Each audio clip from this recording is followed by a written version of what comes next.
Let's move on with our session. Our speaker for this session is Professor Arthur G. Zions, Andrew W. Mellon Professor of Physics Emeritus, Amherst College, United States. He will be speaking on the topic, Experimental Foundations of Quantum Physics. This session will be chaired by Professor Anirban Chakraborty, Dean of the School of Computation and Integrative Sciences, JNU. I would like to request both of you to please come up on stage and initiate the last academic session of the day. Thank you.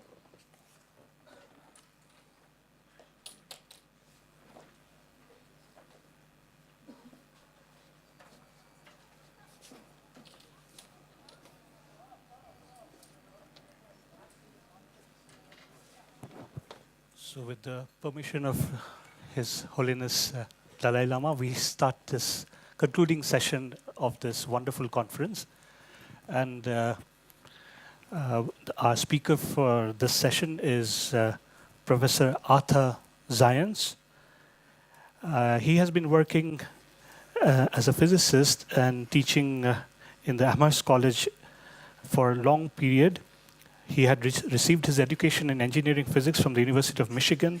He received his master's and PhD from the University of Michigan as well.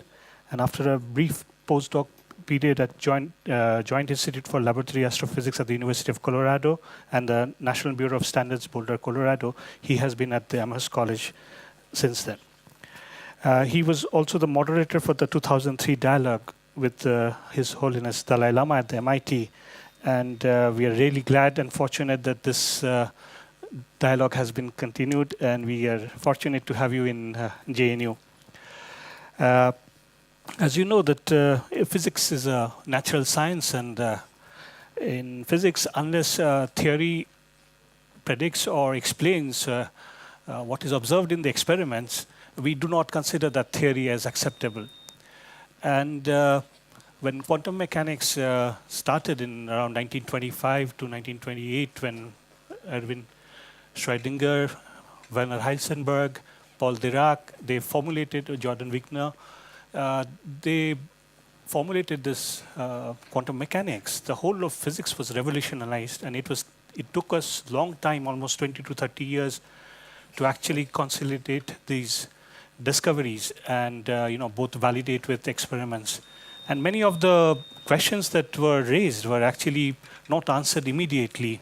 And that often happens in science, that sometimes the theory precedes the experiments, and sometimes experiments precede and the theory follows later.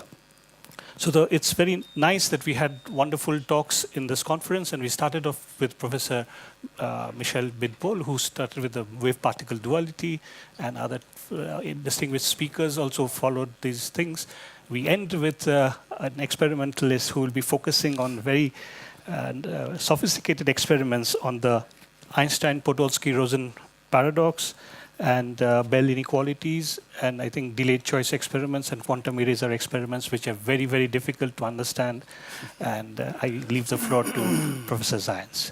Thank you. You have about 30 minutes, and we can have discussions after that. All right, thank you. Your Holiness, once again, it's a great pleasure. We've done this many times, but it's always a deep thrill to work with you. And with you all, thank you very much for your stamina. It's the fact that you've been here for so many days. Seems like a week. As was said, I'm going to be speaking more out of the experimental side of quantum mechanics and relativity.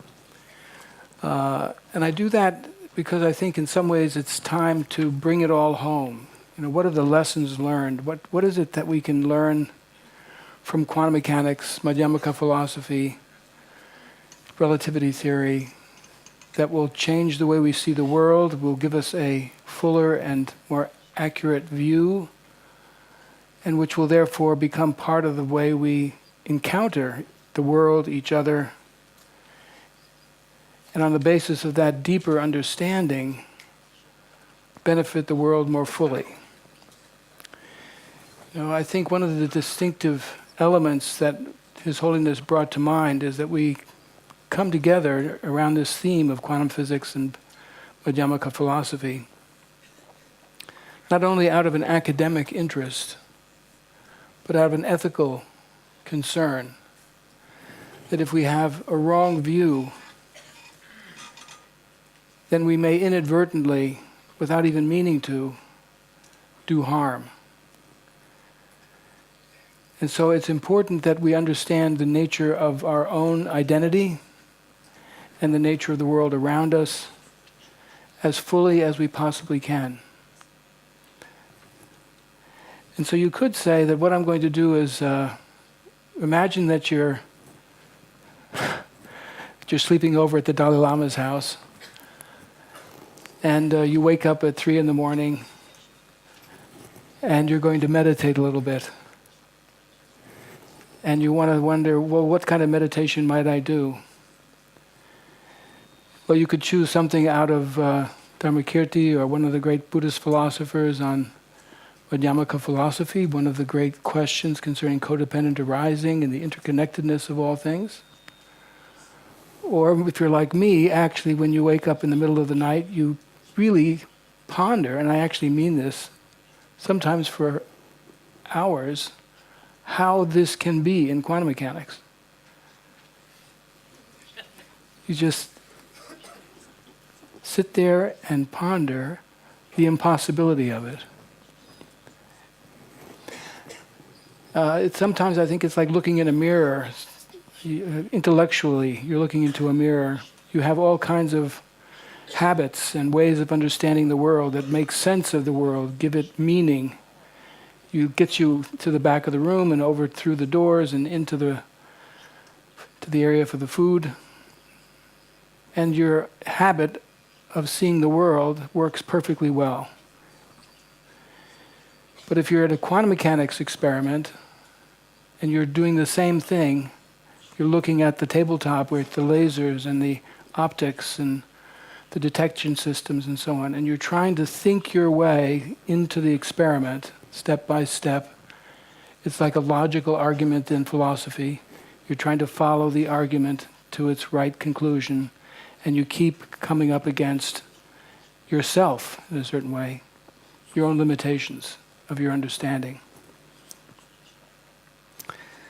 So the experiments I'm going to describe are meant to be taken almost like meditations.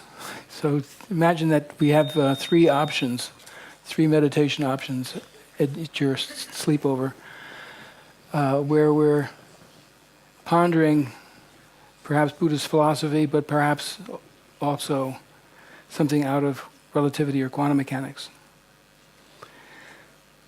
One of my favorite Western writers and philosophers is Johann Wolfgang von Goethe, a German poet and philosopher. And he has a wonderful line in German where he says, every object well contemplated opens a new organ in us. Every object well contemplated opens a new organ, a new kind of eye, a way of seeing in us. And so this is, I think, also the case with these paradoxical effects in relativity and quantum mechanics. If we ponder them long enough, perhaps we will have new ideas, new ways of seeing, new eyes, new organs of cognition that will awaken in us to see these phenomena in a new way, in deeper understanding. Okay, so let's get going. We don't have that much time.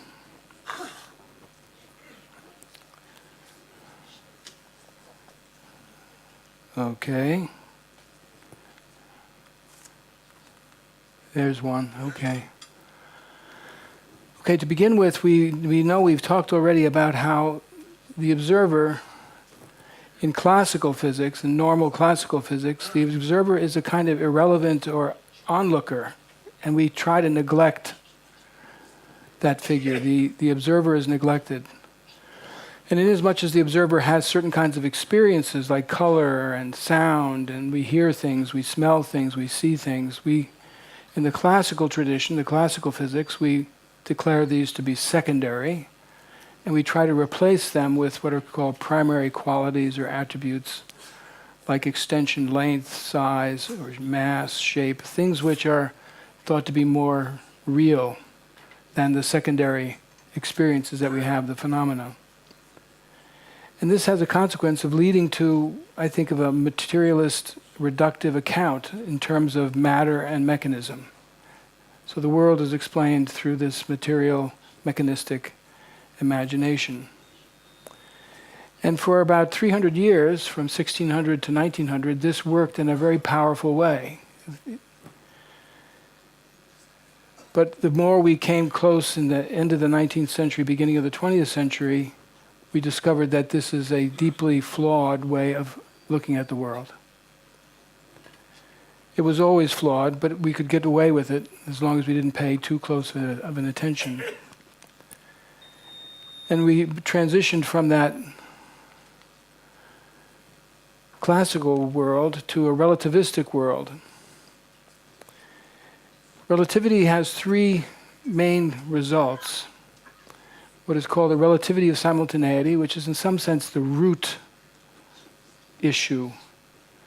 What is our notion of time? When Einstein was puzzling on his theory, and he did so for many years before he came to the actual insight. But at the very last, in a very dramatic way, at the point of giving up, he realized that our understanding of time was wrong. And the consequences of that are that not only is there a difference in the events which are simultaneous according to the reference frame, but also so-called length contraction and time dilation. That is to say, an object which moves across in front of the stage. For example, if a person were to walk across the stage, they would shrink up a little bit in the direction of motion. And if they were wearing a watch, time would run more slowly. We would see their clock as running slow.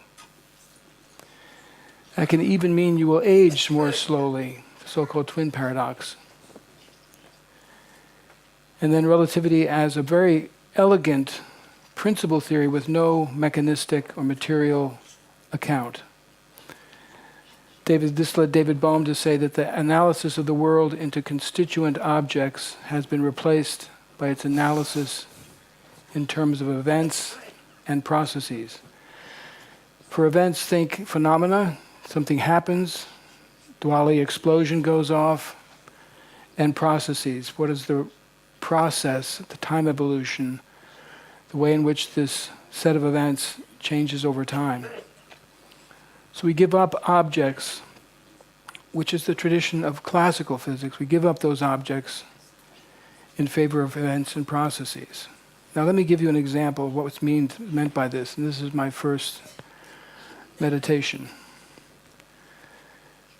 This is an actual experiment. It's one which you can actually do now with undergraduates. It involves relativistic muons. Muons are like electrons, but just heavier. And they're not stable. They are radioactive decay in a couple of microseconds. So a couple of millionths of a second, the muon will disappear into other products. You needn't know which. And they are produced in the atmosphere by cosmic rays. So there's a high energy proton or something comes into the upper atmosphere, creates what's called an air shower. Muons are produced, and they come down to the Earth's surface, and they can be detected. Now, imagine that there's a mountain, and there's an experimenter at the top of the mountain, and another experimenter at the bottom of the mountain. And he's basically counting the number of muons there are. Let's say that there are 4 muons that arrive at the top of the mountain. Okay, let's see if this will work. There it goes. Down they go. That took me about an hour. Okay, down they go. And 2 of the muons disappeared. The person at the bottom of the mountain measures and finds only 2. So understanding, yes, of course, there's radioactive decay. Not all the muons, as they traveled down, lasted and lived long enough to get to the bottom, and so some of them disappeared. The problem is if you do the calculation, you find that more of them get to the bottom than you would have expected. In fact, it would be as if only 1 were to get to the bottom instead of 2. So 2 disappeared, fine, but there should have been a third that would have gone, and you only would have had 1 left. Why is that? Why did too many come to the bottom? And then the scientists, recognizing that the muons travel very fast, they have to be adjusted for radioactive, the radioactive decay has to be adjusted from relativity, which says clocks run slow.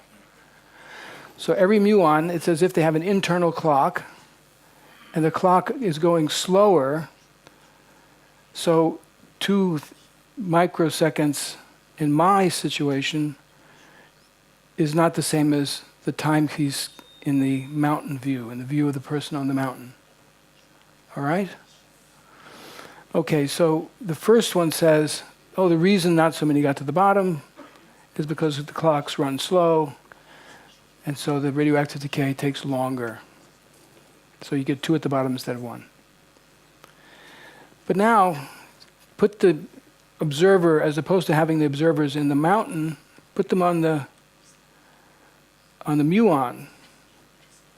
See, they're traveling with the little yellow balls. So the observer is now traveling with yellow balls. They come down, and indeed there are still 2 because those are the same events. So you start with 4, you end with 2 in both cases. But if you ask why in this case, the muon in their frame of reference will not see their clock running slow because the clock is on their wrist. It's not moving at all. But the mountain is moving. The mountain is moving up. The mountain is moving up at the same speed that the muons in the other view are moving down because motion is relative. Following? The mountain moving up experiences length contraction, so it's a short mountain. So the reason that 2 and not just 1 got to the bottom is because they had not as far to travel. All right, so you have 2 sets of events, for the 2 events, 4 at the top of the mountain, 2 at the bottom of the mountain. But the reason that there are fewer getting to the bottom is explained differently in the 2 cases, depending upon where the observer is. If the observer is on the mountain, it's because the clocks run slow. If the observer is on the muon, it's because the mountain is shorter. Right now you can ask yourself, okay, which one's correct? And the answer is they're both correct. Right? They're both correct from the same, you get the same data, but you're interpreting it differently as due to, in the one case, slow clocks or short mountains. In other words, if you forget the observer and you just try to put the observer out of your mind, then this doesn't make sense. You have to bring the observer in to the situation. You have to understand the whole context where the observer sits. So the idea of an onlooker observer is in some sense overturned. You can't get away from the observer. The observer is part of the whole analysis and system. Right? It's codependent. Both are necessary. Now, this is one example. Relativity theory is filled with these kinds of examples, and you begin to feel like you're not sure you can keep track. So I hope you're able to follow. But slow clock, short mountain, 2 different observers, 2 different kinds of explanations. All right, I think I got that. Quantum mechanics. Okay. Quantum mechanics has a similar orientation. That is to say, an orientation which includes the observer in a way which can't be neglected. But I'd like to mention a couple of other things as important as well. One which, Your Holiness, we talked about quite a bit in one of our dialogues was the so-called objective randomness in quantum mechanics. Quantum mechanics has a statistical or random character, and they appear to be, like the radioactive decay of muons, seems not to have a cause. There's not a cause or a condition which produces the radioactive decay of each atom, or each, in this case, muon. And so the causes and conditions that were talked about in the Madhyamaka tradition, that there's always a cause and condition. was challenged by this, and we puzzled on this for quite some time. How can there be objective randomness? We've talked already about the uncertainty principle and complementarity. They go together, and the superposition principle is the one I'd like especially to give an example of in this case. So we're going to consider an experiment. This is actually an experiment I did in the Max Planck Institute for Quantum Optics with colleagues there in 1984, and it's been done in ever more refined versions all the way until relatively recently. It's called a delayed choice wave particle kind of experiment.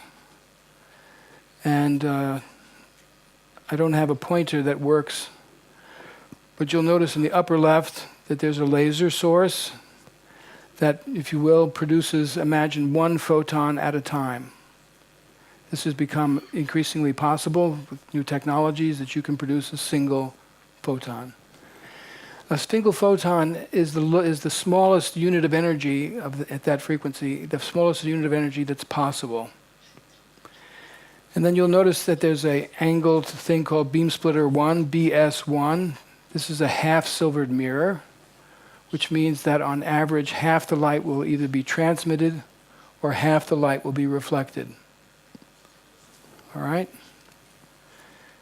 Now, if we were just to stop there and say, let's detect the photon in one of the two paths, path X or path Y, the path of transmission or the path of reflection, we would find that either the photon would be found in path X or the photon would be found in path Y, alternatively. If we don't look, then something strange can happen. We can send that one photon through the beam splitter, and it goes into what's called a superposition state. That is to say, a non-classical understanding or state where this undividable, indivisible photon, which we saw come in path X or path Y, now seems to go both paths.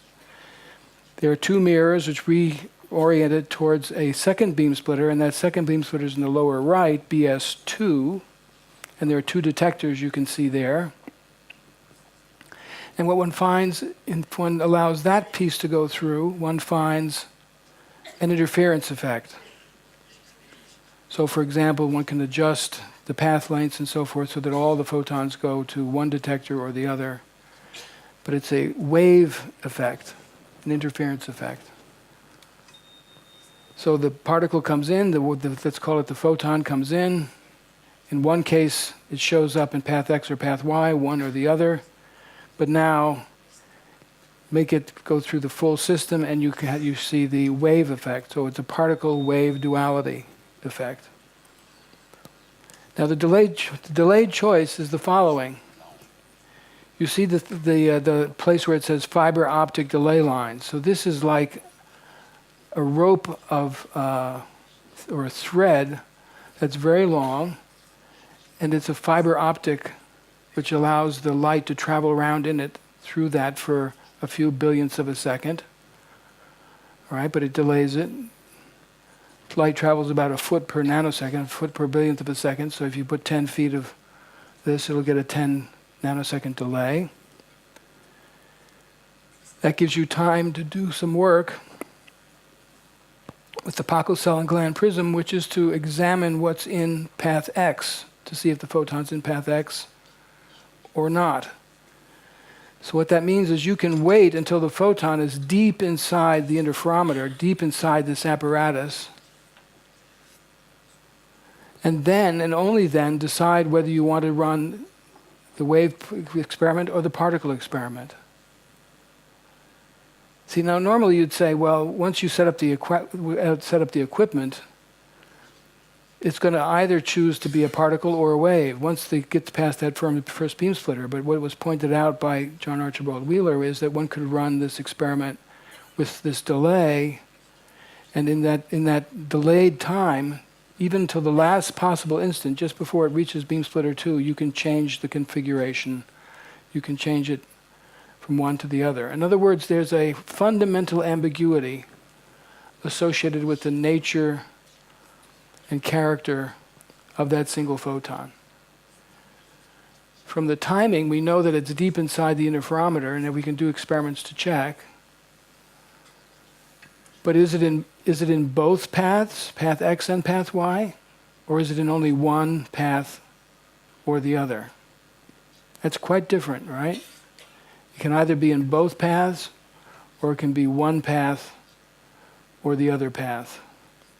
And there's no limit to how long that delay line could be. That could be hours if you make a long enough delay line. So you have plenty of time. And then finally, when you make your measurement, that measurement will tell you whether it went one way or the other, or both ways.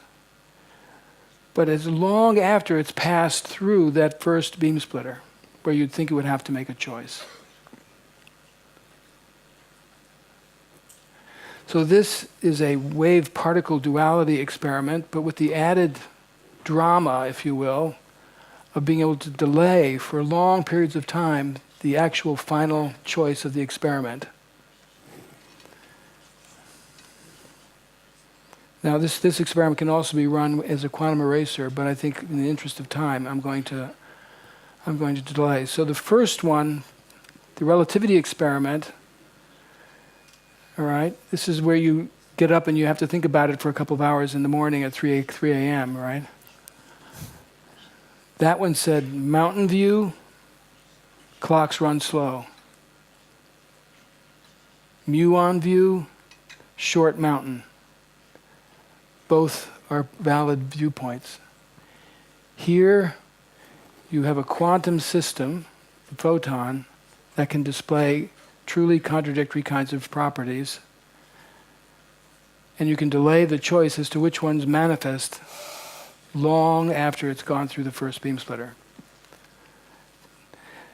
When I was doing these experiments, there was a philosopher at the university where I taught, and he said, next time you run the experiment, I want you to invite me to come down to the lab. I just want to be in the lab trying to think through every mirror and so forth, so see if I can think the thoughts adequate to that experiment, And that's what you do when you're down there at those experiments, because they run for many hours and days, and you're tending to computers, and so you're typically thinking, what the hell's going on?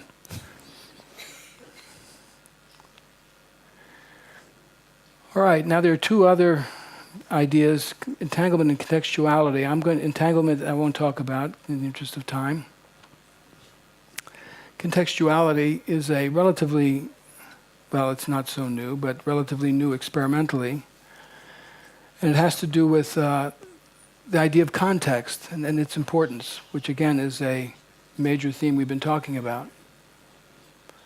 But I'm going to start with a very classical situation, and picture of a lovely woman who has 5 attributes I'm going to focus on. We begin with hair color, eye color, mood, gender, and hair length. Those are the 5 attributes I'm going to look at. Of course, she has many others, but we're just going to take those 5. And if she has light hair, we'll mark with a +1. If she has dark hair, we'll mark with a -1, and so on down. You can see we choose eye color blue plus eye color brown minus. All right, you got the idea? This couldn't be simpler. But there's something quite interesting that happens.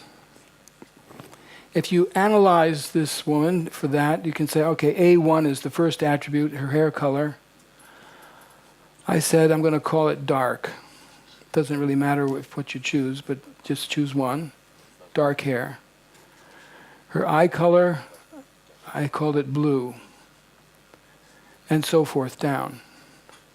And then you multiply A1 times A2 and add that to A2 times A3. Go to attribute 3 times attribute 4, add that to attribute 4 times attribute 5, and add that finally to attribute 5 times attribute 1. Okay, it's a little formula. It turns out that if you do that, you get -3. And if you get -3, it turns out that's the lowest you can possibly get we can prove, for any person. Take all the people here, answer these 5 questions. It'll never be less than -3. Okay? Might be -1, might be 0, whatever, but it won't be any less than -3. Now I'm going to take a quantum object, not a person, but a quantum object. Again, a single photon, but in this case I'm going to have 2 beam splitters that it's going to go through, and a mirror. You can see on the left there's that red circle, then the white dotted lines represent beam splitters, and you have 3 outputs. So you've got 1 input, 3 outputs, and the photon, the single photon, is in a superposition state now not of 2 directions, but 3. Okay? And then you can do the equivalent of what we did with the 5 attributes. It won't be hair color and eye color, but you'll make 5 measurements, add them up in the same way that you added them up before, and you'll find that you get -3.9 or so, which means you get a value which is impossible to get, classically. So this object, the quantum object, it's called a Q-trit.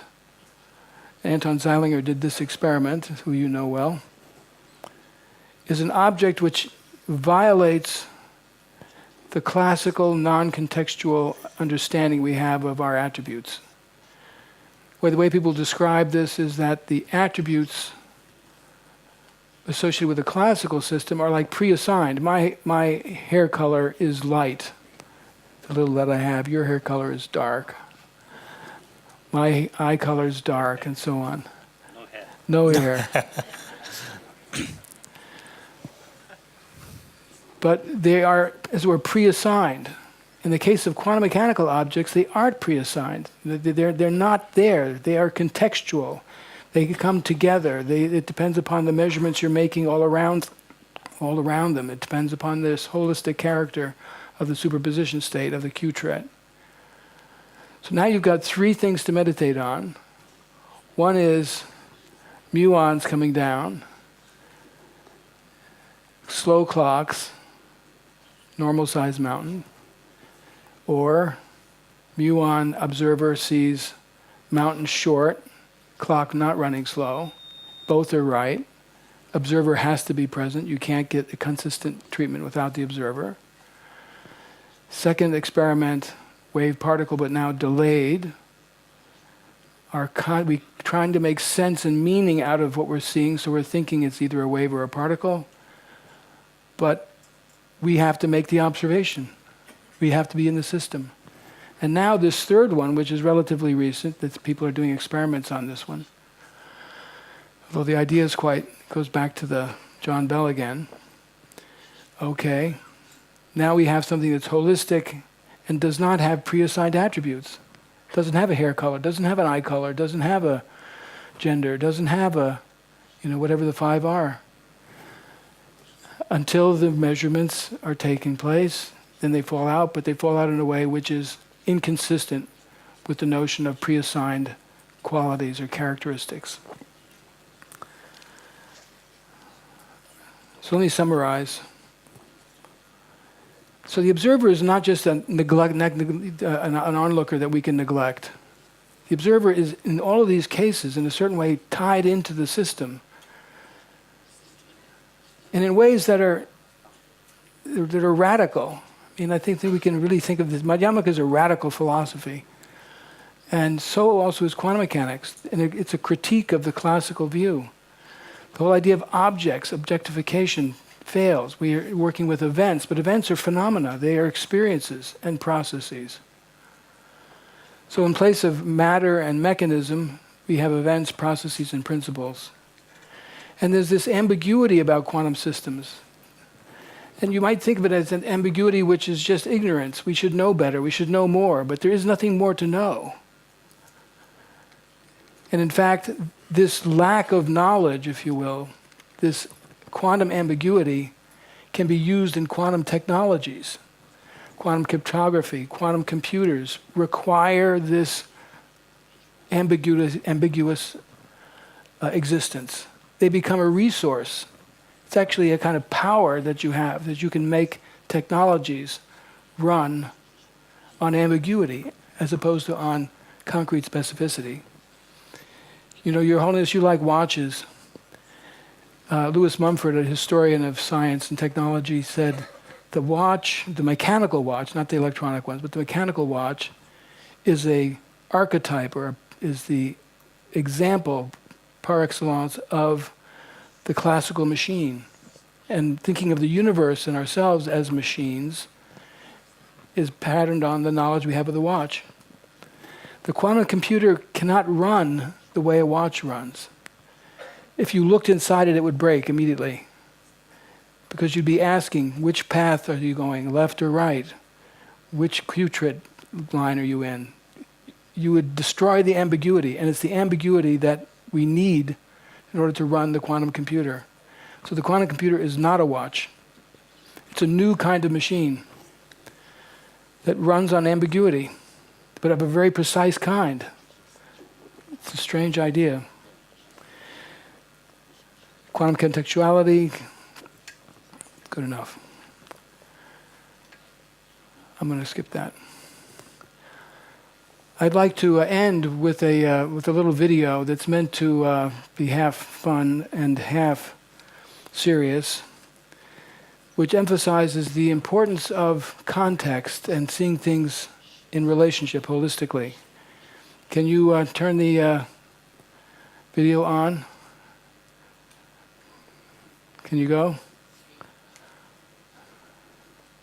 Which monster is larger? Can you see the monsters on the screen? The back one looks much bigger. But now take away the context and move them so that they're closer together. Oops, and put them on top of one another. They are exactly the same size physically, but when put against the context,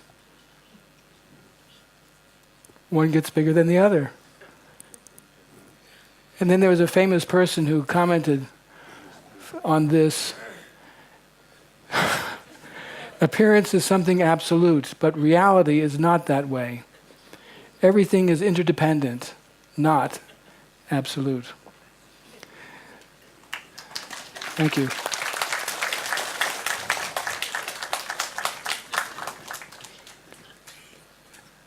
Thank you, Professor. You deserved that last little video clip after the hard work of those 3 meditations. And in fact, you know, they're really good for putting you back to sleep if you wake up at 3 in the morning. Thank you, Professor Science, for that wonderful illustration and the video and the lecture, of course. So I would welcome questions from the, yes, Professor Mitpur. They're coming with a mic. Yes.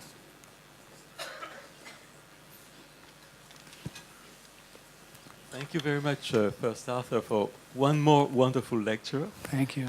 And you said that in the classical physics, the principle was to neglect the observer and to extract only objectified features, Right. and that it worked. But some philosophers of that time, such as the great German philosopher Immanuel Kant, were already a little bit suspicious about the possibility of completely eliminating the observer, even in classical physics.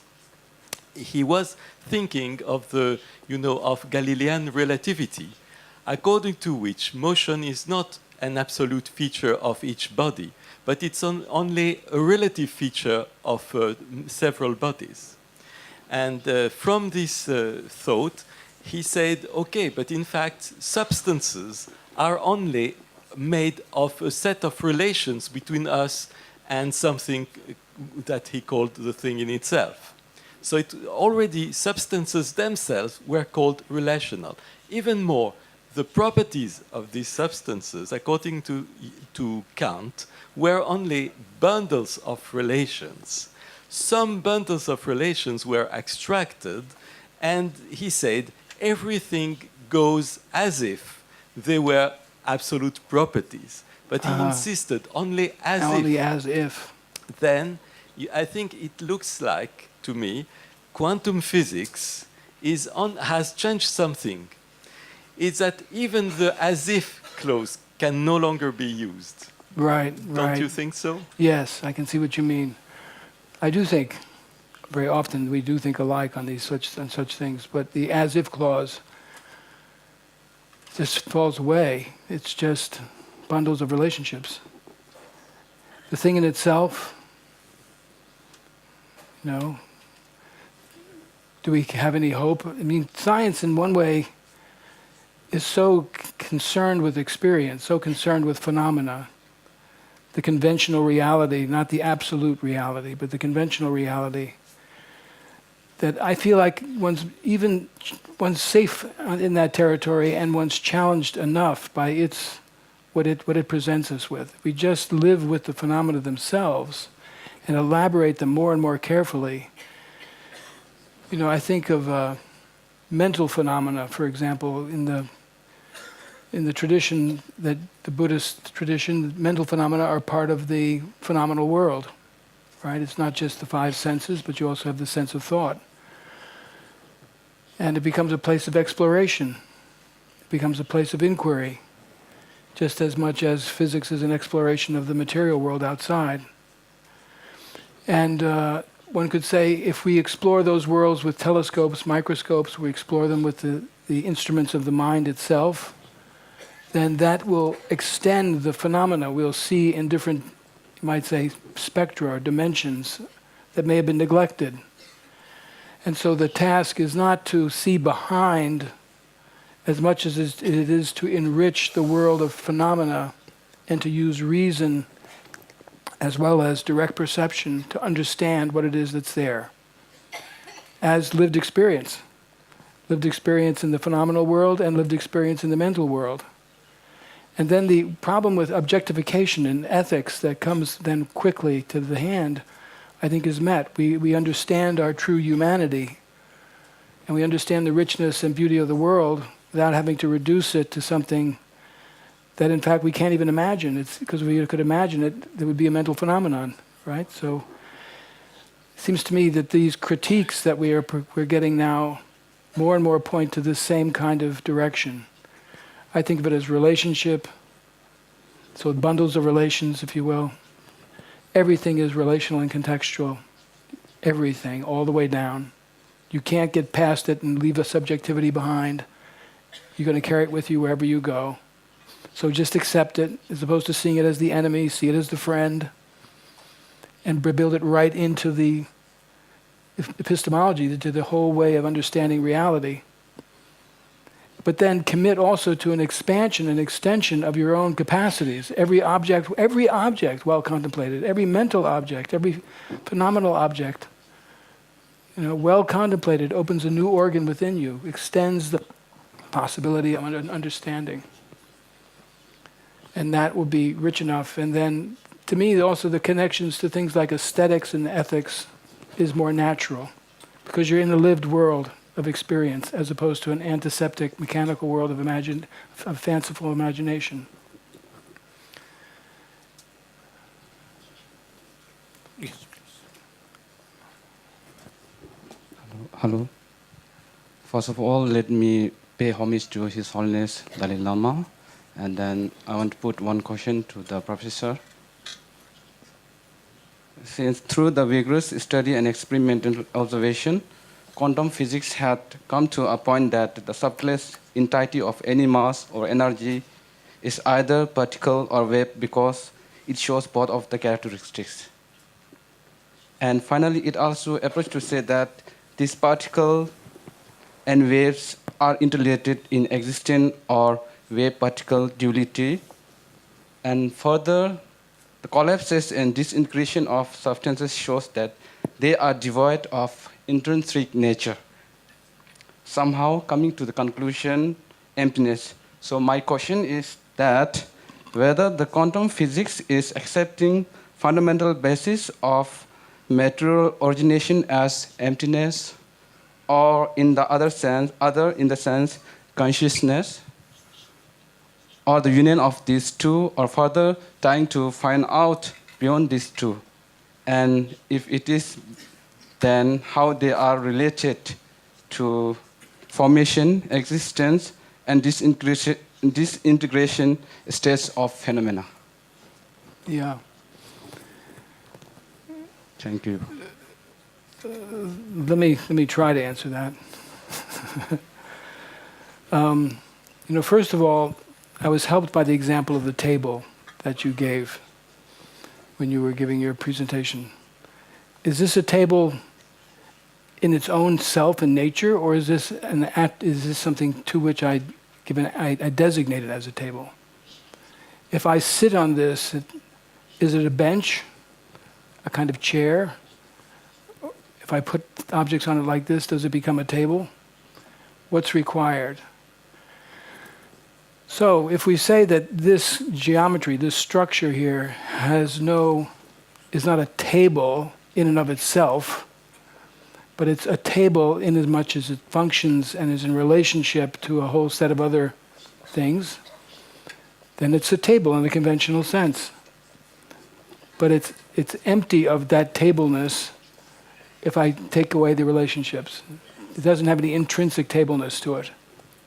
If that's more or less, if I understood a little bit, if that's more or less what you meant, I'd say, yeah, that, physics does think in the same way now. That you can't decontextualize. You can't say this physics object, even this quantum mechanical object, has a nature to it without the context of the measurement apparatus and so forth, as we talked about before. So I think there's something quite similar going on. I think also in Western philosophy, I think you find similar ideas around constructivism and so forth. The idea that there's a way in which we participate in the constitution of objects through our conceptual designation.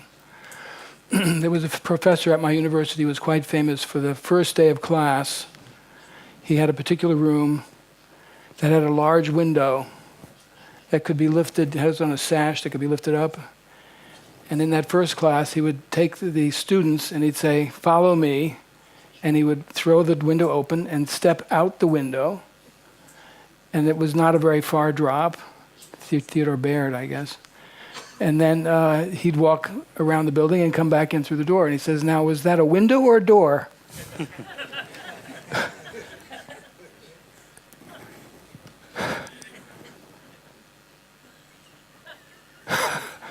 Yes. Question here and then question there, I think. Yes, please go ahead. We've been here for 2 days talking about different aspects of quantum mechanics and Madhyamaka. I was wanting to ask something in the context of what one of the speakers referred to as mainstream science. Because what we've been talking about, Professor Michel Bibol, who spoke about lived experience, Professor Sarukai, who actually pointed to how Nagarjuna's philosophy could reconfigure or point towards reconfigurations in science. And my question actually leads from something Bob Thurman had been asking earlier. You've talked about how subjectivity is, to let it be part of as a natural process. And yet, one of the speakers referred to mainstream science. So, my question is really, if this is a paradigm shift in science, how are we going to ensure that it doesn't remain at the fringes of so-called mainstream science? Right. To my mind, at the moment, it is at the fringes. Yeah. So, can you break that hegemony of classical science? Can such scientists and their work, all of you who've spoken at this meeting, actually is it possible? We know journals review articles and often reject them because of their allusions to spirituality or religion and so on. There are very strict boundaries in the disciplinary framework. Yeah. So how can we break that hegemony? Is it possible, or we are all speaking. Bunch of losers. We're Yeah, gonna- we are living in a world of our own, and we'll all go away to our own lives and continue Right. and think we've Right. had wonderful 2 days. Yeah. But can we actually break that hegemony? Yeah, I think it's a good thing. I've been trying for 30 some years. And it's getting better, I think. I think it's getting better. How do you do that? You have to go stepwise, I think. It's not going to happen in one fell swoop. And for some people, it'll never happen, right? But when I started in this field, I got my PhD in a very conventional, mainstream kind of topic, did my postdoc in a more or less mainstream kind of topic. Then you get your own lab. You have to publish a couple papers in mainstream stuff, and then you get tenure, and then you can be a little crazier. That's what we all do, yes. But I can remember very distinctly, deciding to switch my research area to an area which was, I felt, rich philosophically, and yet was an experimental area that could be done with the latest experimental methods and techniques. So it was kind of at the edge of the mainstream. It could be looked at in a very conventional way as in just nice experiments, but it also raised philosophical problems, like that experiment on the delayed choice experiment. It got written up quite widely. It was a normal experiment. It had been predicted already by Einstein and John Archibald Wheeler, and then we were the first group to really do the experiment, and then I went around and talked. But when I went around and talked in places like this with full audience, there were two experimental groups. The group I worked with and Aspey's group from Paris.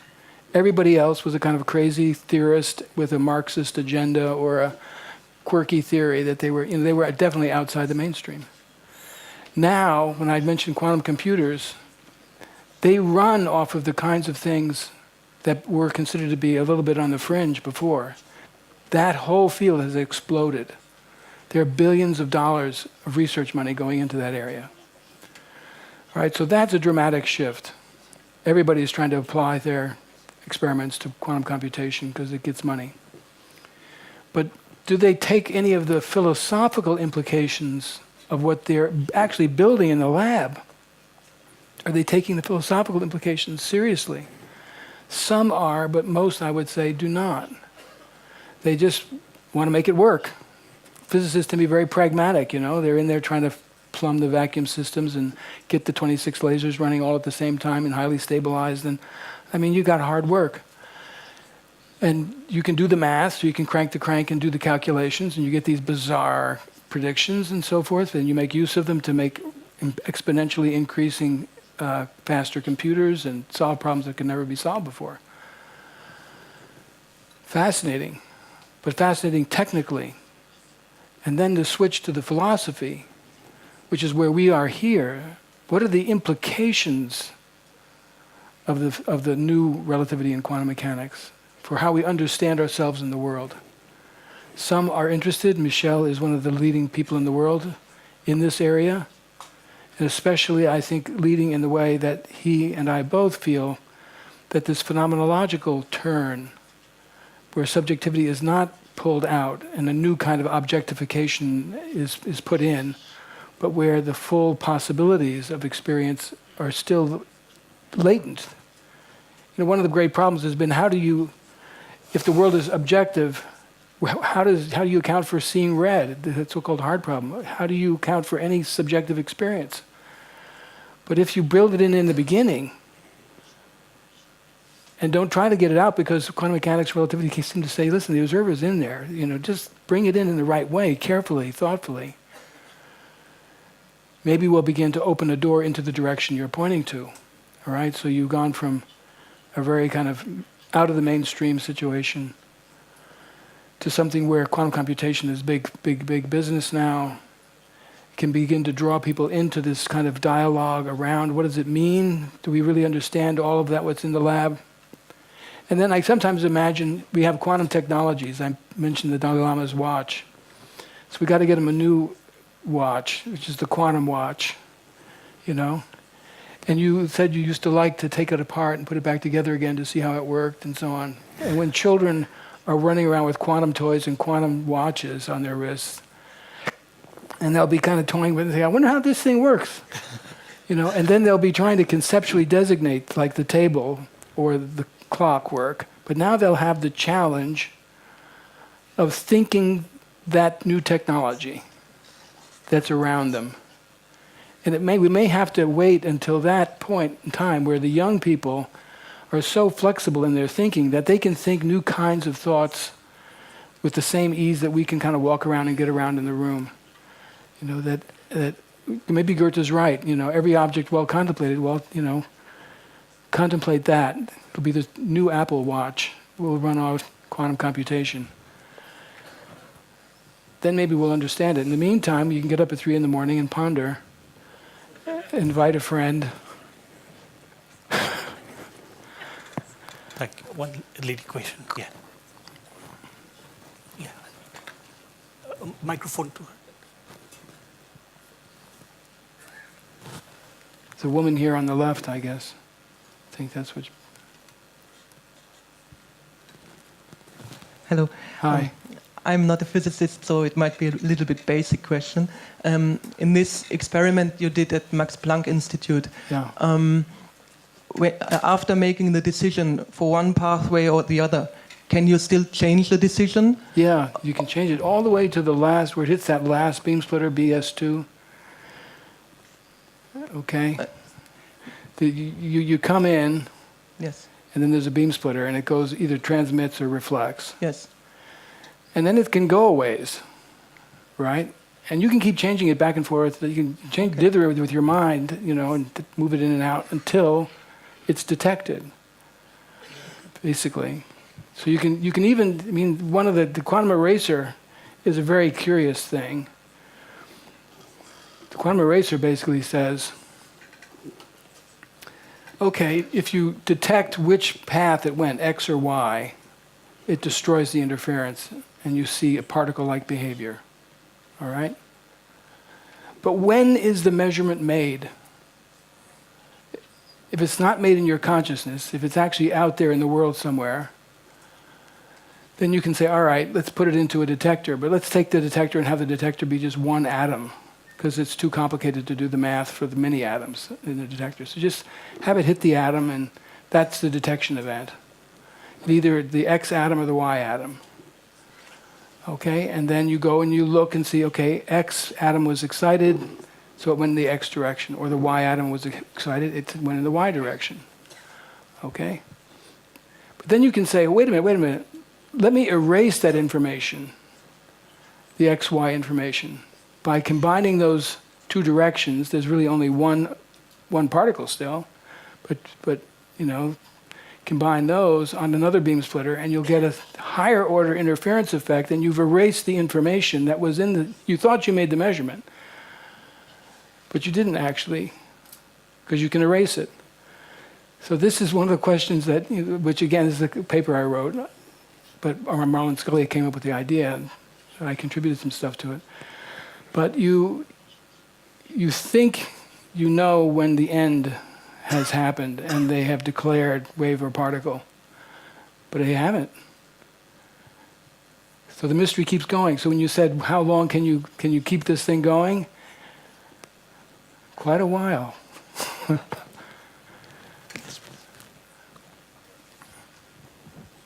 Professor, there's a fundamental contradiction that has arisen in my mind. If we go to the heart of Madhyamaka philosophy and quantum mechanics, I use three terms. Shunyata, activity, stillness. In my mind, Shunyata, as the Sanskrit philosophers, sages first analyzed it, and Madhyamaka, emptiness, it has to relate to stillness, no activity. Now, quantum mechanics, physics is all activity, because whether you're a sensuous being or insentient being, above absolute zero, there is nothing that is inactive. Stasis is death. Every atom in the world is moving all the time. Every cell is moving all the time. There's activity all the time. So therefore, how do you get to shunyata? without stillness, and stillness above absolute zero is not possible. Okay, this opens up an interesting question. Absolute stillness. There's the uncertainty principle. We've talked about the uncertainty principle. The uncertainty principle says that the more tightly you constrain the position, the less well known is the momentum. Or the more tightly you constrain the momentum, the less well known is the position. This has a consequence that as you drop the temperature down lower and lower to absolute zero, there's left over what's called the 0-point energy of the vacuum. You take all of the energy out, you take all of the matter out, you empty space, and you still have, even at that you might call it still point of quantum mechanics, you still have a little buzz going. You have I won't get into the details, but you have an energy. And that energy, which is the lowest state, if you will, of the universe, it's the lowest state of a quantum system, which we can also do experiments on and actually measure that energy and so forth, is in a certain sense infinite, because after all, the world is infinite in extent. So you have a sea of vitality, of energy, on which the normal world floats like a boat. And that sea of energy has, you were right, has activity in it. It can produce electron-positron pairs for short periods of time. It can produce, actually through a process called inflation, it can actually, people sometimes speculate, it produce the whole universe as a quantum fluctuation. So if you think of emptiness really as dead space, which I don't, frankly, I think of that emptiness as the deepest silence where all the external falls away, where everything mental falls away, where everything, you might say, that's produced by conventional existence falls away. Then you're left with a deep stillness, yes, but it's alive, luminous, filled with potential. Universes could come out of it. So empty, I don't know what the Buddhist notion of emptiness is, but that's my notion of emptiness. It's a kind of emptiness, and it's also a profound potentiality and fullness. Excellent. It is a good explanation. Thank you. The last question. Last question, okay. With reverence to His Holiness the Dalai Lama,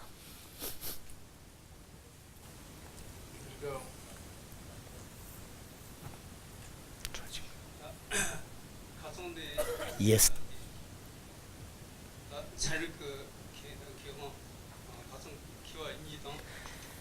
yesterday the two great scientists on quantum today, and the three scientists, great scientists, quantum scientists have talked.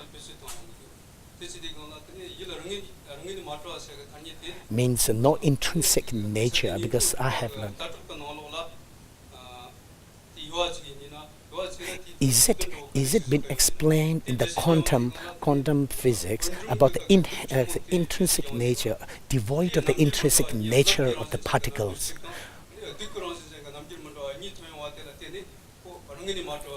Or are you inferring, because of the dual nature, particle and the wave dual nature, are you drawing the conclusion that it has no intrinsic nature, or is there different ways of explaining of intrinsic nature?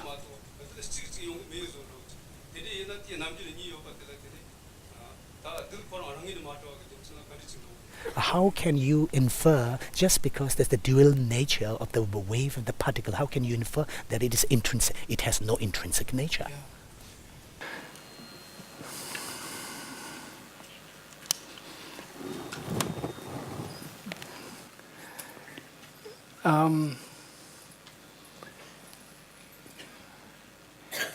This is, I think when I was listening to the Madhyamaka, there was this language from its own side, was mentioned. In other words, it's not that anything can happen in Madhyamaka, right? It's not that anything can be anything.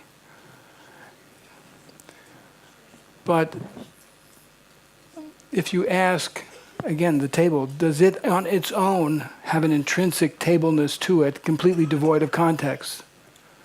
No. Okay? It needs to be functioning and working like a table. And I think the same thing is true in quantum mechanics. It's true in the sense that if you have an electron, okay, that electron has certain possible properties, electron-like properties. It has a mass, it has a spin, has a charge, it has a particular direction, has a certain energy associated with it.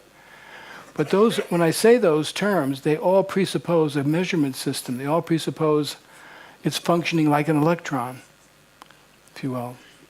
Okay, that I'm in a context where those properties come out. And what happens, I think, in the quantum experiments, that the objective properties, you might think of them as the classical intrinsic properties like charge and mass and direction and energy and so forth. You know, those are thought to just be completely there, independent of any context. But what these experiments in quantum mechanics show is that all of these so-called attributes have a far more subtle nature to them that does depend on relationship and context. You know, for me, for example, when I realized first that I could have a single photon, and in my theory, there are 3 numbers that describe the intrinsic properties of a photon. Its direction, its polarization, and its frequency, its wavelength or color. All right? Direction, polarization, and frequency or wavelength. But each one of those 3 can be put into a superposition state. So that is to say, I can have a single photon going that way, both ways, 1 photon that way, or if I had a third arm that way, or if I had 20 arms, like one of the Compassionate Buddhas, all directions, not a problem. And there would be effects, experiments, which would make use of all 20 arms and would give new effects. So it's not just, I didn't know which way it went. It enriches my possibility by having all 20 functioning kind of holistically. All right? And then, at the same time, I can have a superposition of polarization. And I can have a superposition of energy or wavelength. So I can have one photon with multiple wavelengths. It's called quantum beats. So, there's the theory which says the intrinsic nature is 3 numbers, or 3 attributes. But those 3 attributes can be rich in their phenomenal domain, in their phenomenal reality. So rather than reify those 3 things, direction, polarization, and wavelength and frequency, rather than reify those and say they are intrinsic to that photon, and therefore there would just be 1 direction, 1 color, and 1 polarization with each photon, there's this richness associated with it. And it's that richness which we find so stunning. The classical object is like that lovely woman with the blue eyes and the brown hair, right? She has her discrete set of attributes. We think of her as non-contextual. Those are her attributes.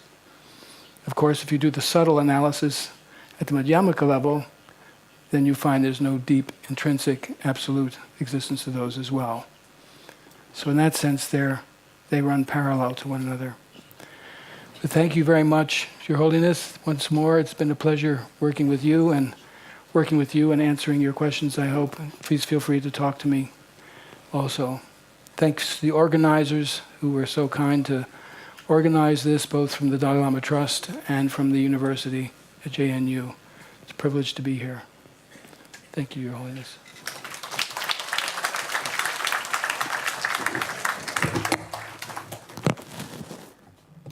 With that, we have come to an end of this session. I would like to thank both the speaker and the chair for this amazing session and would request them to take their place in the auditorium. Also, a big thanks to our esteemed guests for their enthusiastic participation in all the sessions. It has been 2 days of highly enlightening presentations and discussions in the presence of His Holiness the Dalai Lama. Now, we have finally reached the last phase of our journey. We now move on to the concluding ceremony of the conference. To begin the session, I would like to call upon stage Dr. Brijesh Kumar from the School of Physical Sciences, JNU, to give us a summary briefing on quantum physics.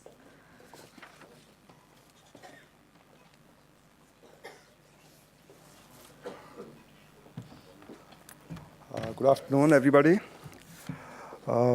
Myself, Brijesh Kumar from School of Physical Sciences, and my colleague, Professor Sen,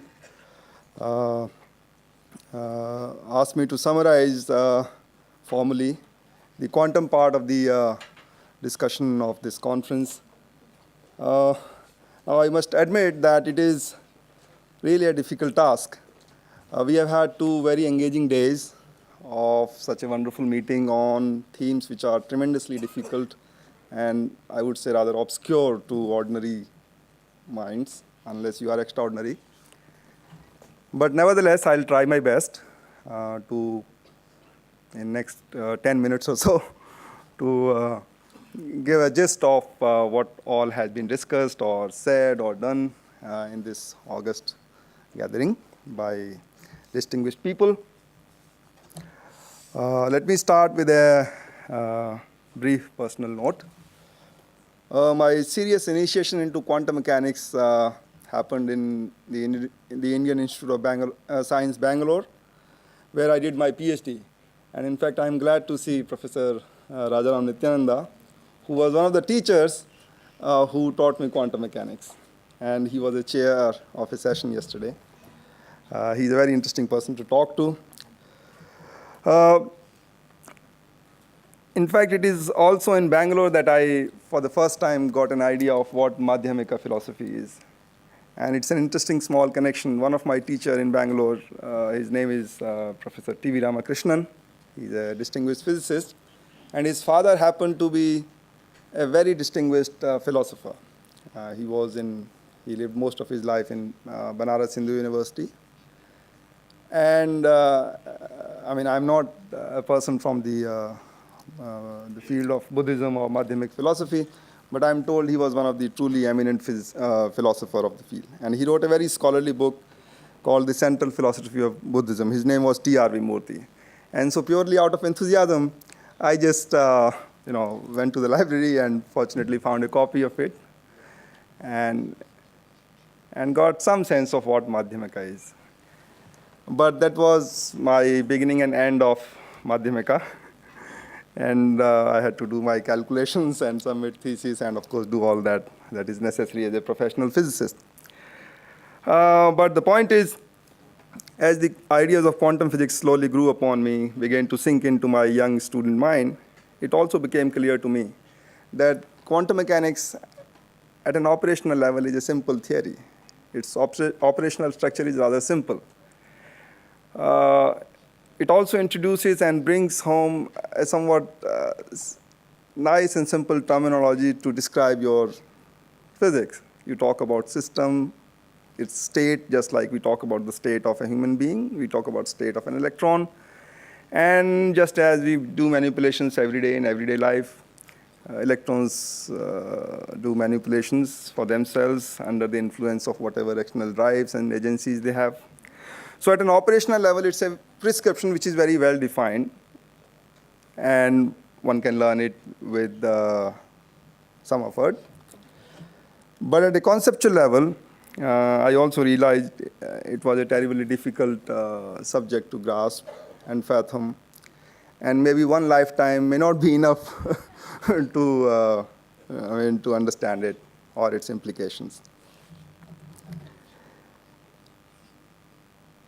It was also during those formative days that, in my somewhat boyish enthusiasm, I actually felt very seriously elated to realize that an electron, a quantum mechanical electron, has uncertainties within quotes in somewhat, naive but similar ways as the uncertainty of human beings. An electron is uncertain in many, many ways. Its attributes cannot be determined with, you can't define it precisely. You can talk about electron precisely in the sense that it has some mass, it has a charge, and so on, but when you talk about is there an electron, where it is, what is the probability, you can only talk about probabilities, not a precise location of an electron, a precise state of an electron. So in a way, quantum mechanics, it seemed, made electron more human. Which was, pretty nice, but as somebody voiced in the discussion in the preceding discussion, that there is a reservation among people. If you are doing science, you ought not to be human. You have to be scientist. And this fear of, remoteness, that if you're doing science, everything else, even if it resembles your common sense, experiential view of life, you ought to ignore it. Nevertheless, for me, it wasn't the case. I still felt comfortable with that idea. And that feeling, okay. So in a way, it makes an electron more human, and in some ways points towards an underlying philosophical commonalities between the ideas developed through human experiences on the one hand, and through material experimentation on the other hand. So quantum mechanics, to me, appeared as an interesting aspect of phenomenal reality, which in a way brings us closer to the philosophical, experiential aspects of the same reality. The spiritual journey that one walks through, or one is tempted to walk through when one needs it, or one feels the need for it, it is basically through human experiences. And so there's an experiential aspect, there's an experimental aspect, and I think quantum mechanics is the physical side of that experimental aspect. Anyway, that feeling continues with me. Although I'm not a practicing philosopher, I'm more of an operator of quantum mechanics. I use quantum mechanics to do things. So with this brief note of personal nature, let me just quickly summarize what has been discussed over the last 2 engaging days. In the very first talk of the conference, Professor Michel Bitbol presented a nice introduction to some of the basic ideas in quantum mechanics. I suppose it was accessible to broad audience. I personally liked it very much, and drew parallels between the central idea of Madhyamaka philosophy, that is the dependent origination or interdependence, as you've paraphrased it, and the duality of quantum mechanics, or the no-view view of quantum mechanics. It's a view, nevertheless, but it's a no-view. He also described recent developments on various fronts, and in particular on these human decision-making experiments from a generalized quantum mechanical perspective. Although I'm not sure, whether it is just a complex classical probability, conditional probability problem, or indeed the quantum interference, the phase factor, as Professor Rajaram Nityananda was trying to allude to. And that aspect has to be explored, I think, carefully. So these are, you are saying, genuine interference, without the complex phases. Without, okay. Well, in principle, yes, cosine and cosine plus delta can do that. So we can discuss that. Anyway. Then there was a second physics talk or physics and philosophy talk by Matthew Chandran Kunal, who presented ontology and epistemology of phenomenal reality according to quantum mechanics and Madhyamik Buddhism. He covered a lot of ground to say what Rajaram Nityananda said, and tried to explore the grounds for common themes in quantum physics and Madhyamaka philosophy. And this morning, we had Sundar Sarukai presenting an interesting critique of the possible relation between wave-particle duality in quantum mechanics and the Madhyamaka philosophy, and explored quantum classical complementarity from the Madhyamaka logic perspective, and even emphasized the need for maybe refiguring some of these concepts in the light of these newer connections that are forming between two very vibrant sides. And then we had the talk before the last one by Professor Mahan Maharaj, who was the lone mathematician, I guess, in this audience, unless there are others in audience, not necessarily speakers. He nicely described the abstraction of geometrical visual objects in the form of algebra and highlighted the duality between geometry and algebra in mathematics. He briefly discussed two examples of this duality, one from physics that concerns the correspondence between a certain quantum field theory on the surface and the gravity in the interior of black holes, let us say. And the other example concerned vision in real life.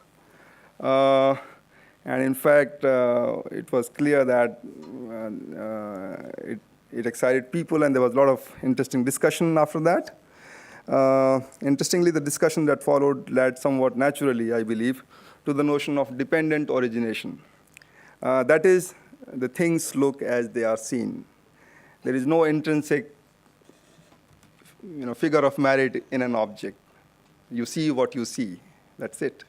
So, somebody sees ultra, blue color, or somebody sees green color. It depends on what your eyes allowed you.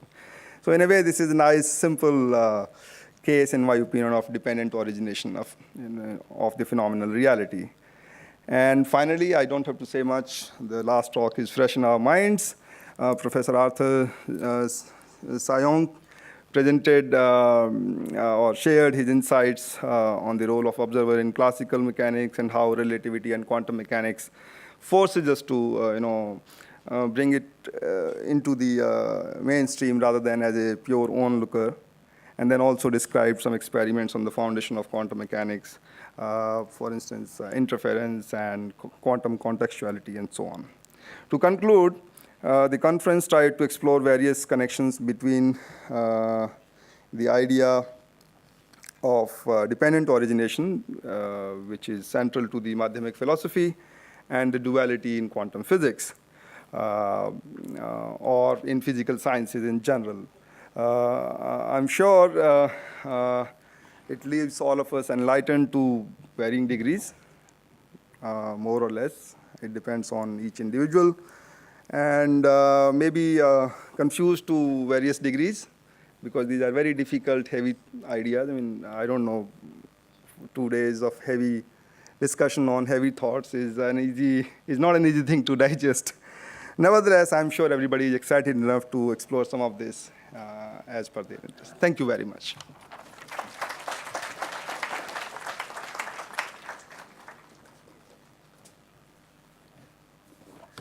Thank you so much, sir, for such a fine report. Next, I would like to request our speaker, Gishi Lagdor, to give us a summary briefing on Buddhist philosophy.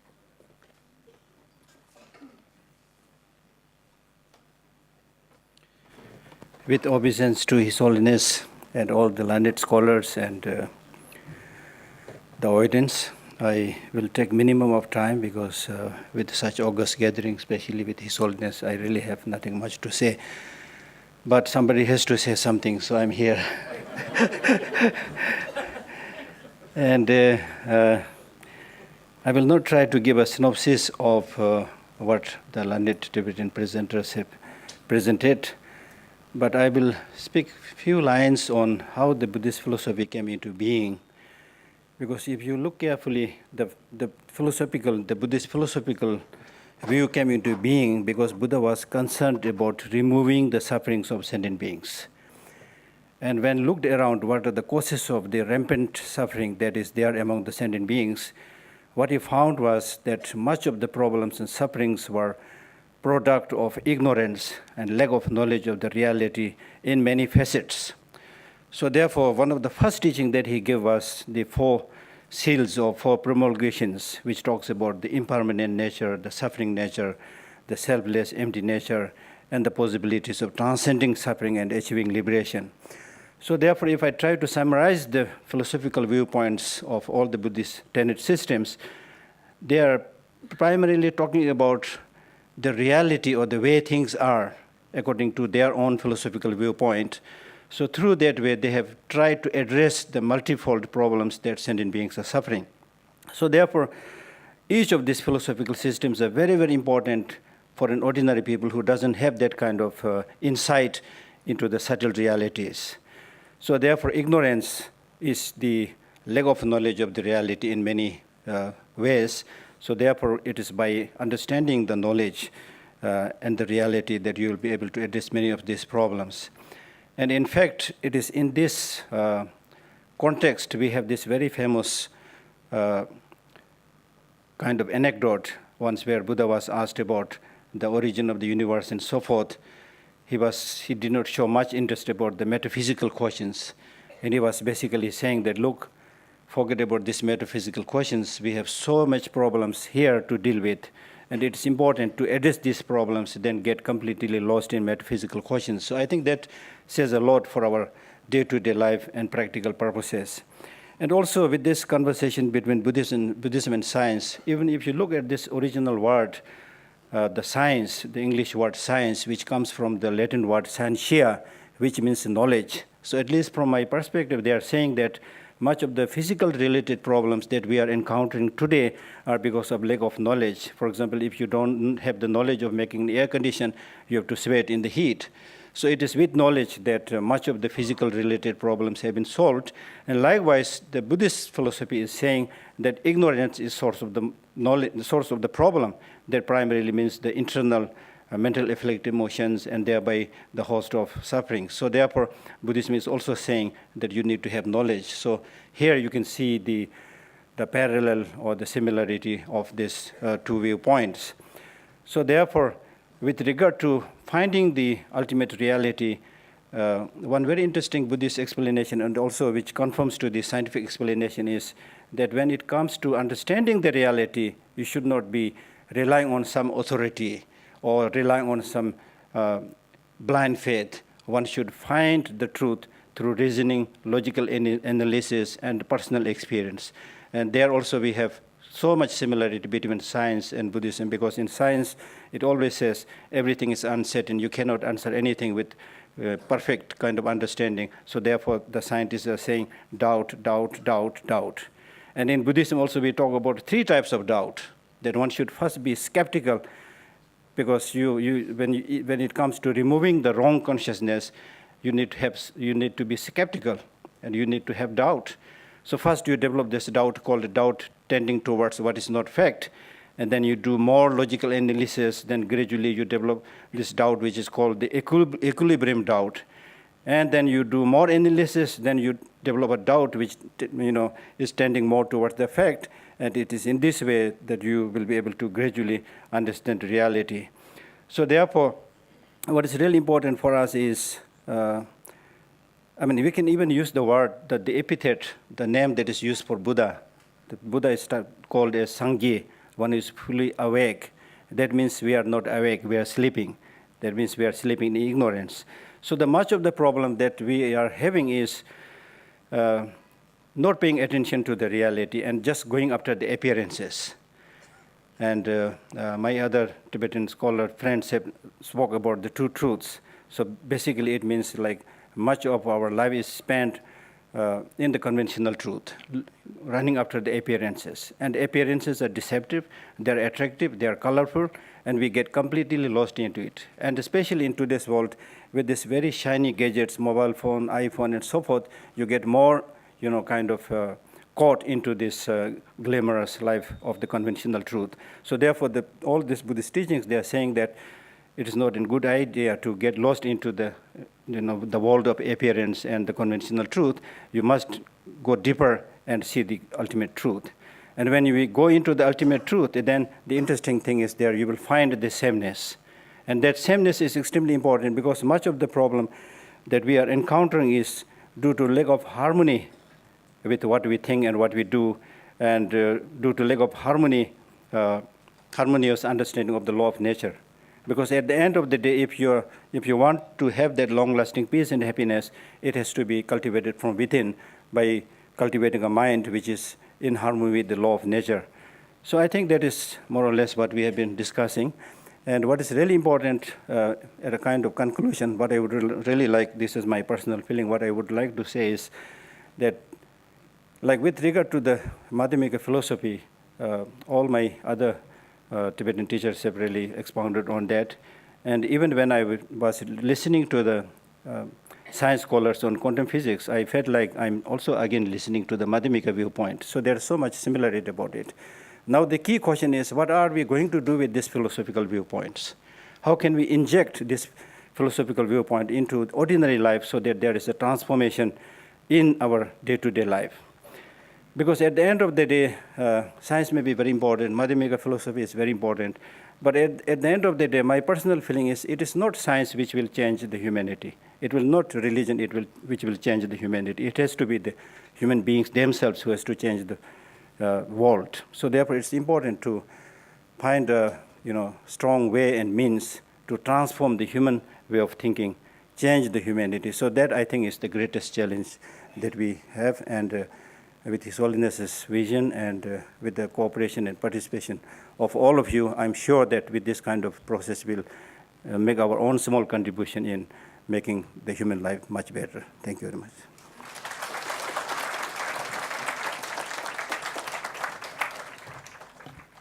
Thank you so much, sir, for that excellent summation on Buddhist philosophy. Now, I would like to humbly request His Holiness to give the concluding remarks.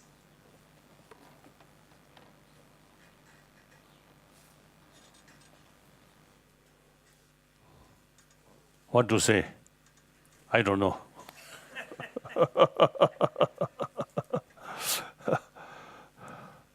The 2 days is a serious sort of discussion. This reminds me, I think,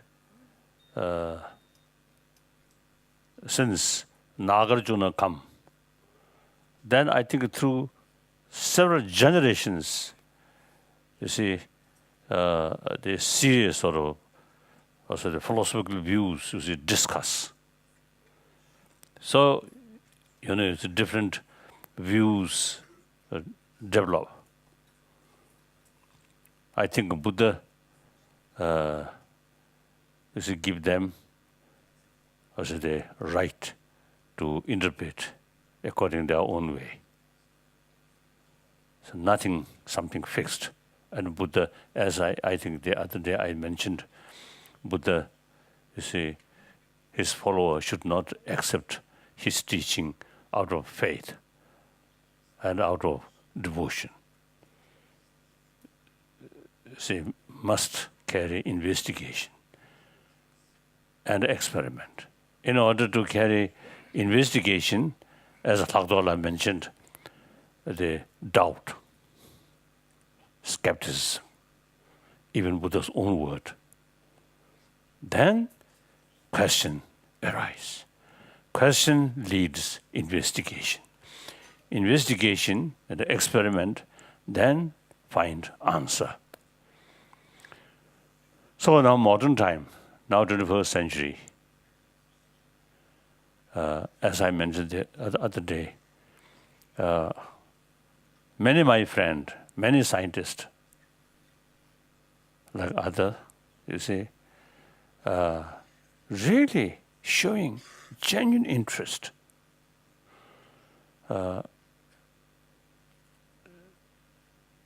So that also related with now, today, 21st century, with technology development, innovation, or these things, say, materialistic sort of, as the life, I think, much, much richer.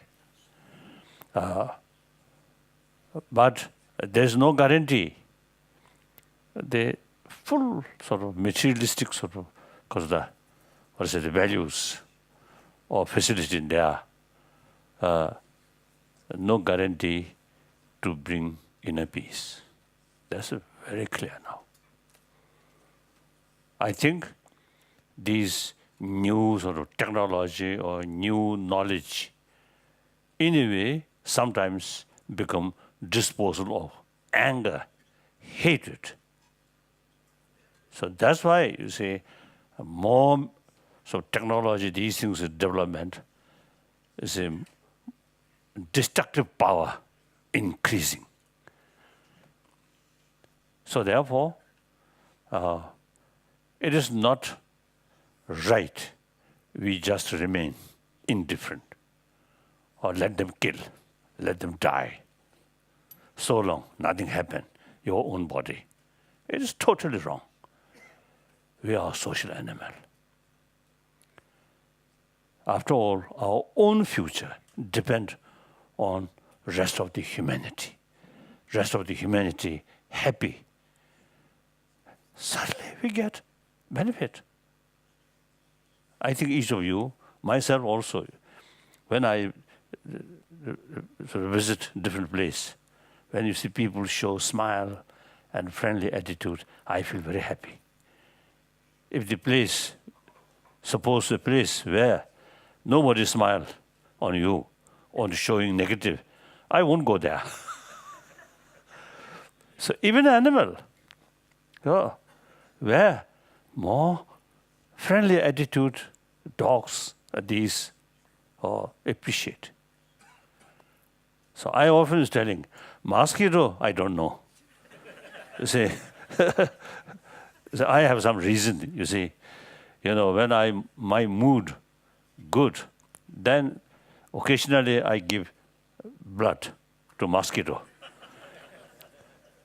Firstly, it's quite sure, you say no malaria. Then I give some blood. So then the mosquito, you say, enjoy my blood. And his or her body become red. Then few drops, some bubbles drop and fly. No sign of appreciation. So you see, the mosquito, I think, like that kind of small insect, I don't think you see any sort of appreciation of others' friendly attitudes like that. But rest of the mammals, I think, when we show them affection, kindness, love, they appreciate. And we are human beings. So therefore, now, as a part of 7 billion human beings, we have to think seriously how to deal these problems. For example, this moment, this very moment, we are quite pleasant here. Some part of our world, killing, starvation, bully, cheating. So, as a human brothers, sisters, and then I think yesterday I mentioned me shize shigadi sangursa loso mo sangasa. Loso. My fundamental sort of belief is basic human nature is compassionate. Because obviously we're born from our mother. And we grown up or we survived with parents' affection, love, particularly our mother's love, care.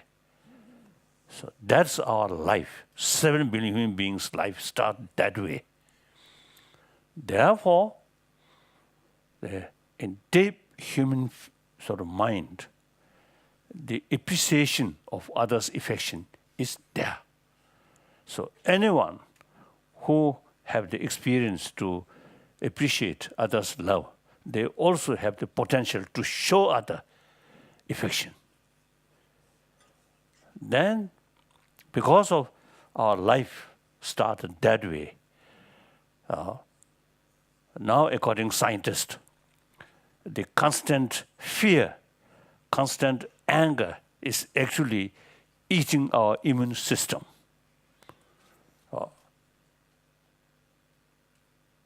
So calm mind is very important for our health. So because this body is very much, very much sort of related with human love.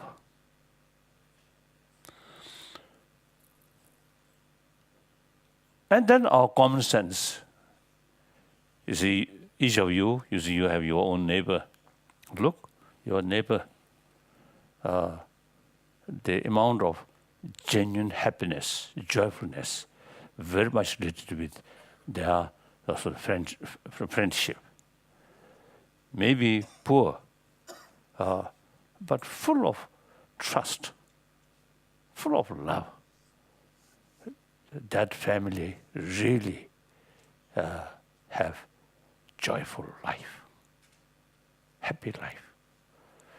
Another your neighbor, big house and several cars. And within the house is a lot of houses, the high cost, correct? Consumer priced, expensive sort of furniture and these things, and rings like that, and elaborate food, wines, or alcohol, without real warm feeling here, even to the husband and wife, a little jealousy, a little suspicion. Oh, my lady have some connections with someone. And the lady feel, my husband go often somewhere. With such sort of suspicion, distrust, all these materials completely fail to bring happy family. Very clear. So now, basic human nature is positive, compassionate. So therefore, there is hope if we make attempt. If basic human nature is negative, then nothing can be done. I think even God created we human beings out of love, out of love, infinite love. So, from the theistic viewpoint, as I think mentioned, no. Oh, so for Buddhists, we call Buddha nature. We have Buddha nature. We all have the potential eventually become Buddha. So therefore, you see, if we really make attempt, there is possibility to change the present sad situation. What is the proper way to change? Through education. In order to develop the more holistic sort of education, right? Education aiming more holistic, not only material development, physical comfort, physical health, but also healthy mind. Healthy body, healthy mind. So education should include, these days I usually call the hygiene of physical. Similarly, we need hygiene of emotion. So, this kind of conference, I think, helpful to open our mind. Oh, there are some interesting, we not yet sort of pay much attention, or exploit. Oh. So now, at lunchtime, I just mentioned one my wish or I want. Perhaps next year, the same university or some other university, I think should convene once or twice a day conference. Now, perhaps you see hours of the talk, a lot of sort of mention about one's own sort of the observer's sort of mental attitude on these things. And then also, you see, you mentioned eye consciousness or mental consciousness in these things. Okay. Raja or something. When I saw the name Raja, I thought, maybe one small Raja. No. In this country, it's a lot of Rajas. So with certain sort of head or like that. When that real Raja appears, you see, just except you see the color of your dress, otherwise you see nothing there. So you mentioned, so in any way, you see the individual's viewpoint. Now, in any way you see involved. So now time come. Next our meeting should discuss about mind. The sensorial level mind, we should call sensory level of mind or consciousness, and the mental level of consciousness. And mental level, sensory level, you see, also the different way to perceive thing or understand thing.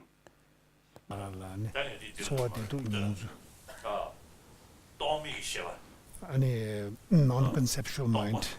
He's always talking about non-conceptual mind.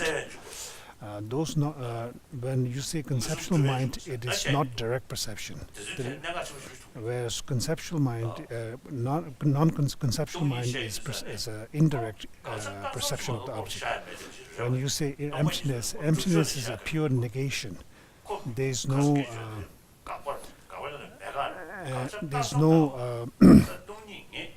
indirect implication of an object. So emptiness itself is a mere negation with no implication of a positive object. Now, when you talk from the point of view of the observer, the mind has many levels. When you say Om Soba,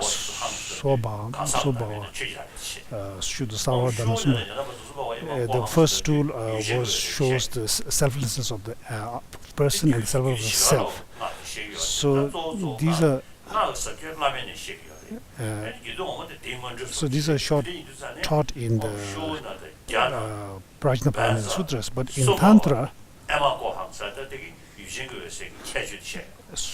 the last two words, Sobhava, Emakoham, refers to the inner mind, the clay light. So they are emptiness. So I think next meeting, I feel worthwhile. Our subject about mind, about consciousness, and we should, I think, include brain specialist. The relation, brain or neuron and emotions and mind. So then also I think worthwhile some medical scientist. How much sort of relevant emotion for our health. So I'm looking forward to see that occasion. What do you think? Worthwhile to such a meeting?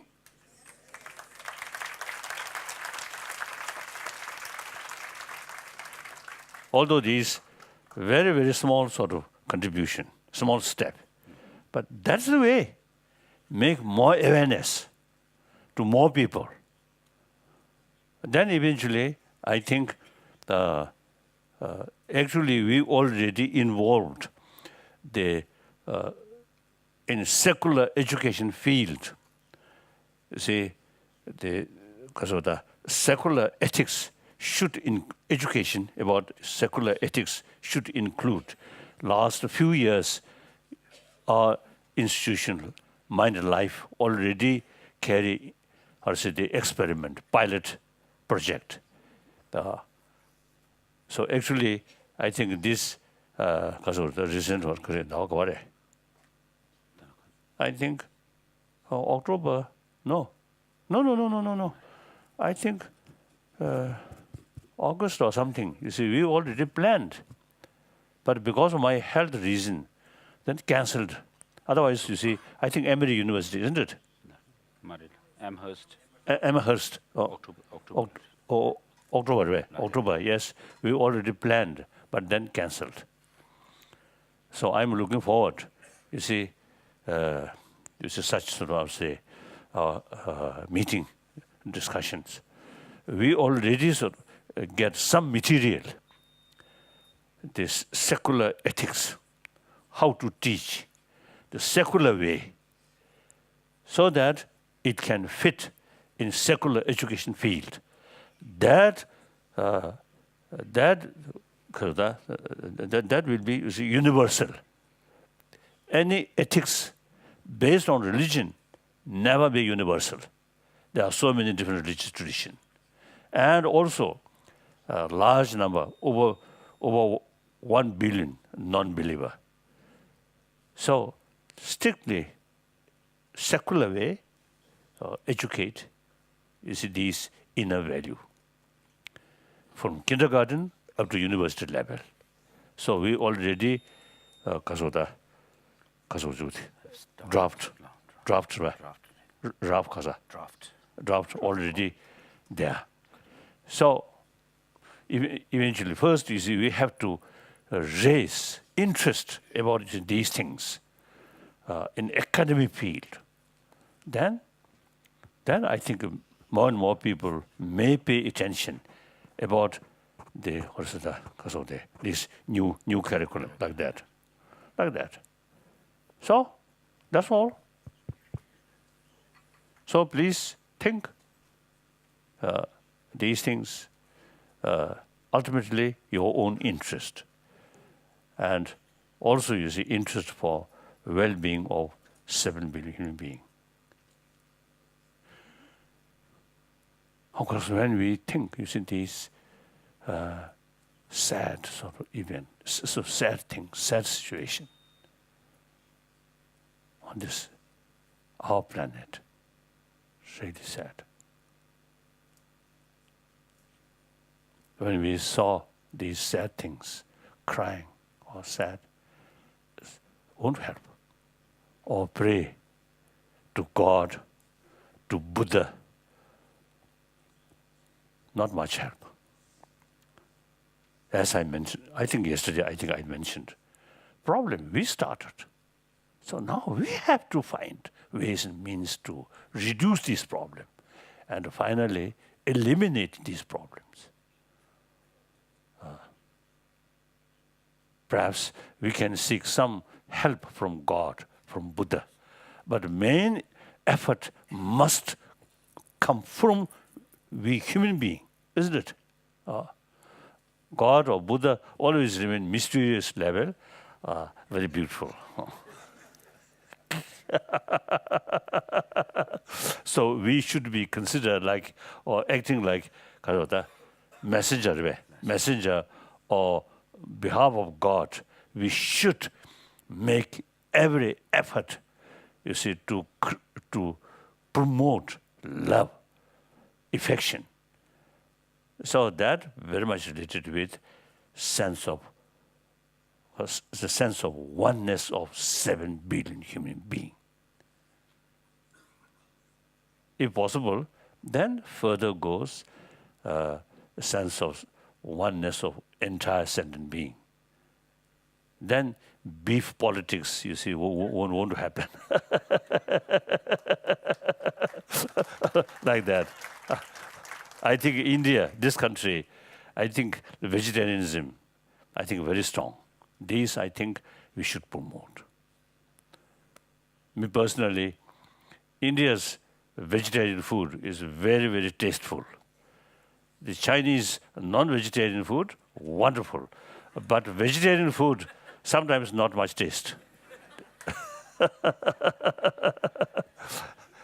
So, that's all. Thank you.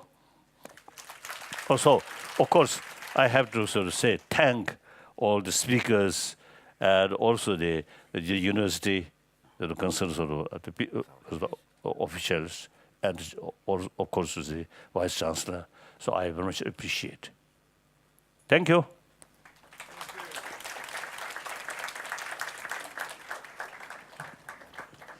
Thank you so much, Your Holiness, for your kind and inspiring words. Thank you for being with us throughout this conference. It was your presence that made this conference so special and such a huge success. Finally, I would now like to request Professor Renuka Singh to come up on stage and give the vote of thanks. Respected Your Holiness and friends, a very good evening to all of you. Your Holiness, it is so difficult to even utter a single word after your speech, but I have to go through this ritual to thank everybody. First of all, I would like to thank His Holiness the Dalai Lama, who is an embodiment of Avalokiteshvara, the Buddha of compassion, for inspiring the scientists and philosophers to hold this dialogue. The mission of His Holiness, through holding and participating in conferences on science and Buddhist philosophy, is to contribute to knowledge and to alleviate human suffering and promote peaceful development, especially when the power of science and technology has brought us not only to the point of great benefits, but has also resulted in threatening our very existence. Your Holiness, we are very grateful to you for your efforts. A special thanks to our wonderful Vice Chancellor, Professor Sudhir K. Sapori, for collaborating with the Dalai Lama Trust to organize this conference. Without the guidance and efforts of our rector, Professor Prasenjit Sen, this conference wouldn't have seen the light of the day. A big thank you. Major work for this conference was taken up by the Bureau of His Holiness the Dalai Lama and the Dalai Lama Trust. In particular, I thank Mr. Tempa Sering, His Holiness's representative in Delhi, and Mr. Tenzin Lekshe for all their help and support. And also thanks to all the members of the organizing committee as well. I further wish to thank all the speakers and discussants who have come from far and near for their significant contribution to the discourse on science and philosophy. I also appreciate deeply the effort of all the translators and interpreters. Thank you very much, Dr. Brajesh Kumar and Venerable Laktorla, for summarizing and presenting the gist of the proceedings. I would also like to acknowledge the support staff of the Convention Center, Engineering Department, the Estate Office, and the Library of JNU for their help and services. How can I forget to thank all the young student volunteers, over 50 of them, for their tireless work to make this conference a success. A big hand for all the students. Finally, not the least important, I thank all the participants for their patience, and JNU is indeed honored to have had this conference on quantum physics and Madhyamaka philosophy, and hopes for the flourishing of the human potential. We all look forward to the next conference now. Thank you and goodbye.